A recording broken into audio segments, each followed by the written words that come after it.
I want to talk a little bit about wallets in the context of the world rather than just the US, because it's a global place and I want to talk about that. So that's what we're going to do. And I'm going to move fairly quickly. The good news is that mobile and online commerce are growing very nicely. The chart on the left shows you that about 11% of all transaction volume is coming off of the online mobile space. But realistically, if you take supermarkets and car dealerships and all that other stuff out of commerce, it's much closer to 20% than it is 11%. So it is a significantly large deal, and it's exploding internationally. And that's really where I want to kind of focus this exercise. So cross-border, increasingly significant. It's already 15% of digital commerce. And by the way, this deck is going to be available after the conference, so you don't have to worry about taking pictures. It's still a minuscule component of overall commerce, but it's growing quite quickly. And it's going to continue to grow. One of the things we said yesterday in our last panel was that every merchant has to assume that they're in the cross-border business. They just have to, because that's where it's coming from. Transaction volume is growing globally, especially in the developing world. Take a look at the CAGR between emerging Asia and North America. Emerging Asia's CAGR on transaction volume is 28.6%. US or North America is 4.4%. So the growth is clearly not here. We're a mature market. They're an emerging market, particularly in payments. And that's a really, really big deal. And we're going to talk a little bit more about that going forward. Every part of the developing world is growing faster than the developed world. And you know, I think, certainly for me, when I started this business, my assumption was that the card space would continue to grow and evolve as developing countries got more affluent and banks got involved. The card space would continue to grow, Visa would pick up, and everybody get their nice chunk of the business. And the interesting thing is, and the reason I want to talk about this, is that's not happening. Now the not so good news. A lot of this growth isn't network card based. Look at the number for PayPal. 75% of US customers have a PayPal account. I've been saying for a long time that PayPal wants to be an acceptance brand. They want to be Visa and MasterCard. I really believe that. They bought a POS company, Aite. They clearly want to be in the physical world. They're doing just fine in the virtual world. Had a conversation with a guy from Lyft yesterday, Ashwin, after the thing, and we talked about whether or not Amazon wanted to be a bank, and everybody always asks that question, is Amazon going to be a bank? My belief is Amazon will never want to be a bank. Amazon wants to sell more stuff than anybody else on the planet. That's what they do, and payments are an enabler of that. PayPal wants to be a bank.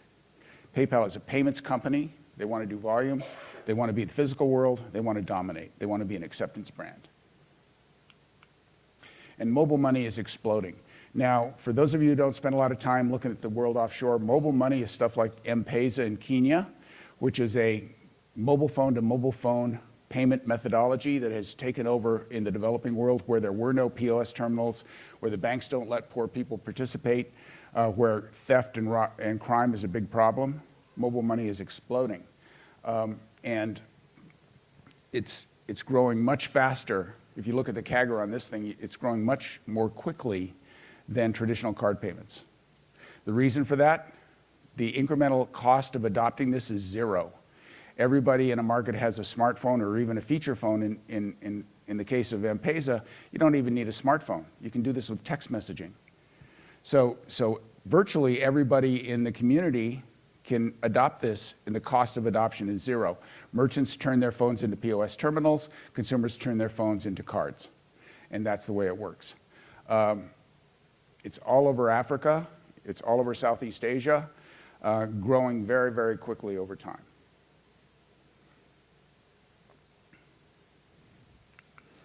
And faster payments, as we talked about yesterday, are growing as well.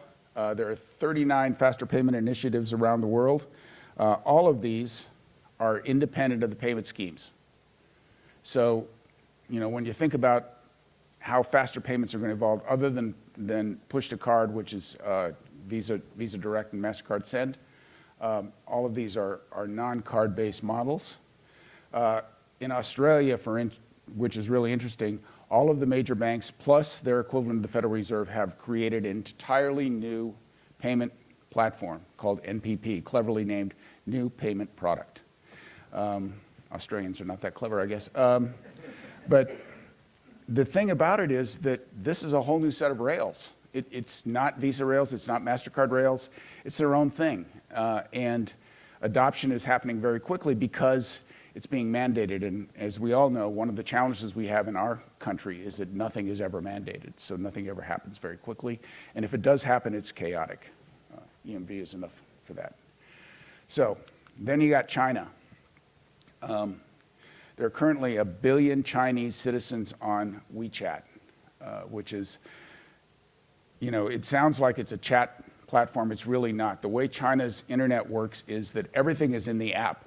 It's not in the browser. So WeChat has everything you could possibly want to do in China. You can rent bikes, you can buy groceries, you can shop online, you can do whatever you want within the WeChat app. And WeChat Pay is one component of that thing that's growing very quickly. And as you can see, WeChat is taking an increasing share of the overall mobile payments market from Alipay and Alibaba.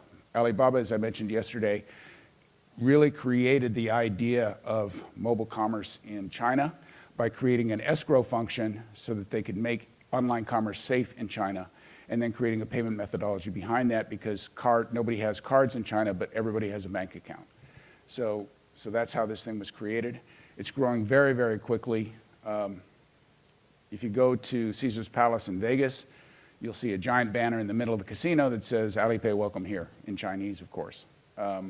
And their express strategy is they're going to go where Chinese tourists go because Chinese tourists like to buy stuff.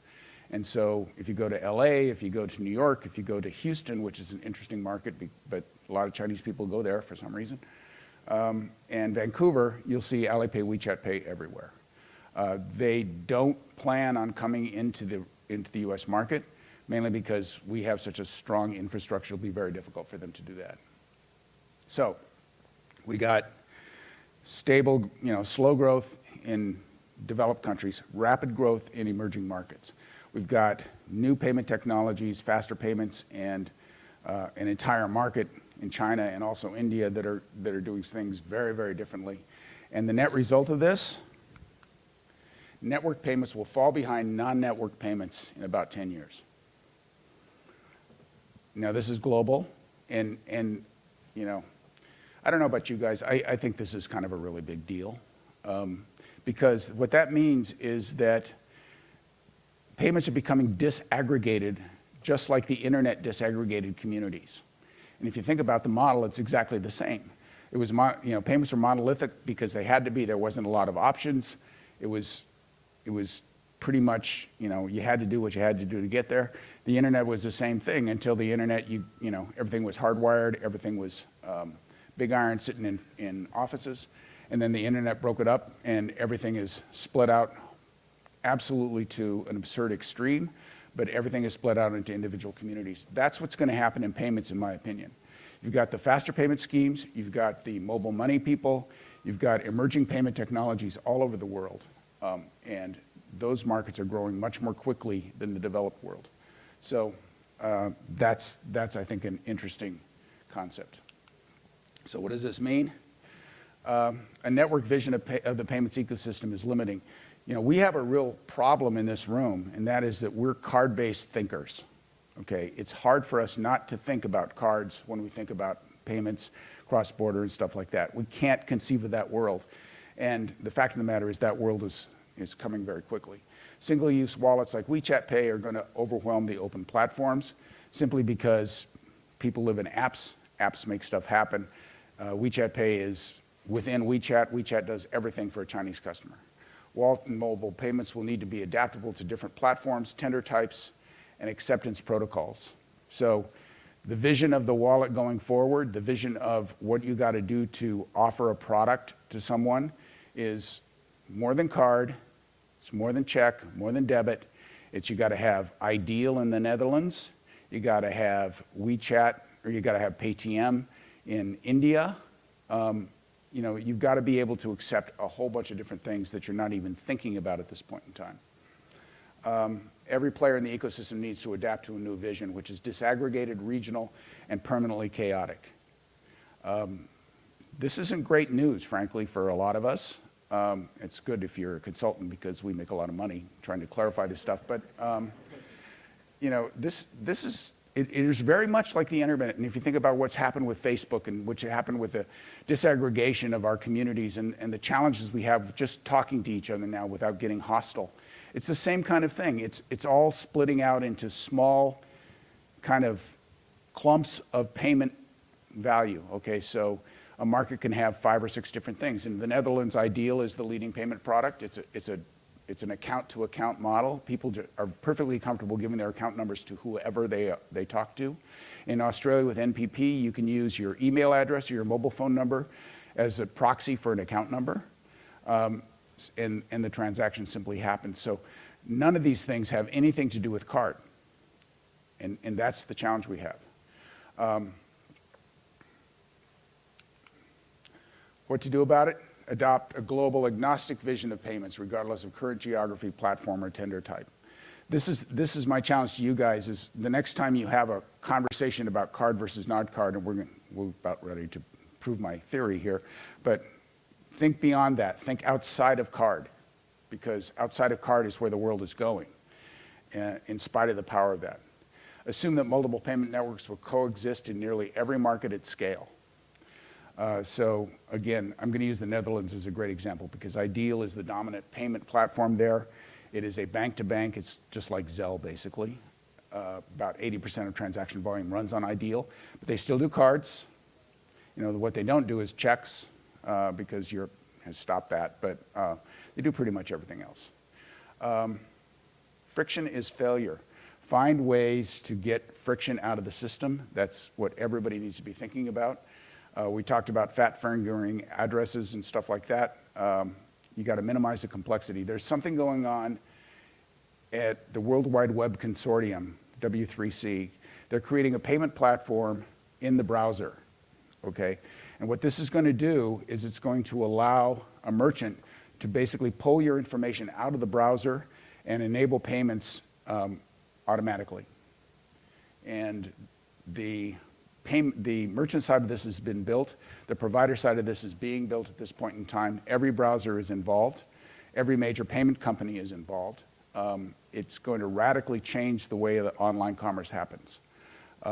Yesterday, somebody was talking about how he would just love not to have to put in his address and information and PII stuff every time he did something.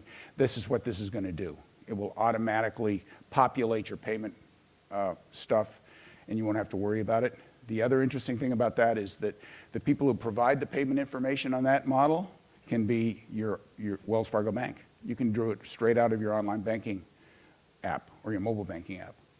And so then you say, well, what about Google? What about Apple? Don't know. So that's a pretty big deal. And it really, really reduces friction. So if you don't do that, instead of risking anything new, let's play it safe by continuing our slow decline into obsolescence.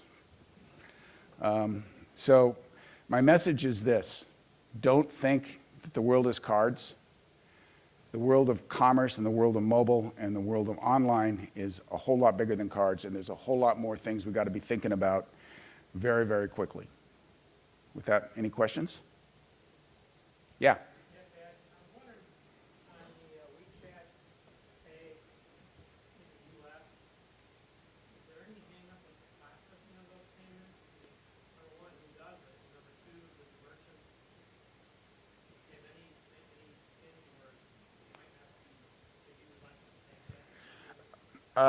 The thing about the way that WeChat works is that they can work on a barcode as well as a QR code. So it's a simple scan at POS rather than using that QR, take a picture kind of stuff that they use in China.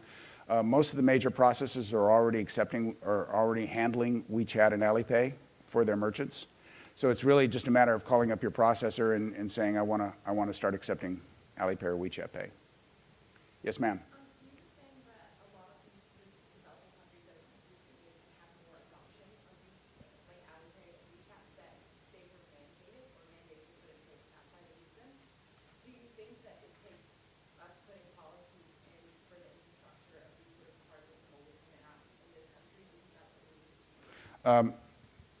they're kind of different things. The mandate was, the regulation stuff was more about EMV for Europe. In China, the reason that Alipay and WeChat Pay took off was that there was no way to buy stuff online. And nobody had cards. They all had bank accounts, nobody had a card. China was very restrictive about that, so Alipay was created for that. It wasn't a regulatory thing. But the reason why Europe is doing so much better in payments than we are is because of the mandates that they have, particularly around EMV. They made EMV happen. It was forced on people, and it got adopted. We have this silly thing about liability shift, and you do it if you want, you do it if you don't want. The problem with that, frankly, is that there's a whole bunch of merchants out there that don't care about liability shift. If I'm a fine dining restaurant, my risk of fraud is negligible. Okay, it's a rounding error, if that. So why would I spend the money to adopt EMV? Why would I change my entire process to put a terminal at the table in a fine dining restaurant when there's no risk? It's an economic model. So anyway, other questions? Yes, sir. WeChat Pay and Alipay currently are still closed systems. You have a Chinese ID card, open a bank account, and then Yep.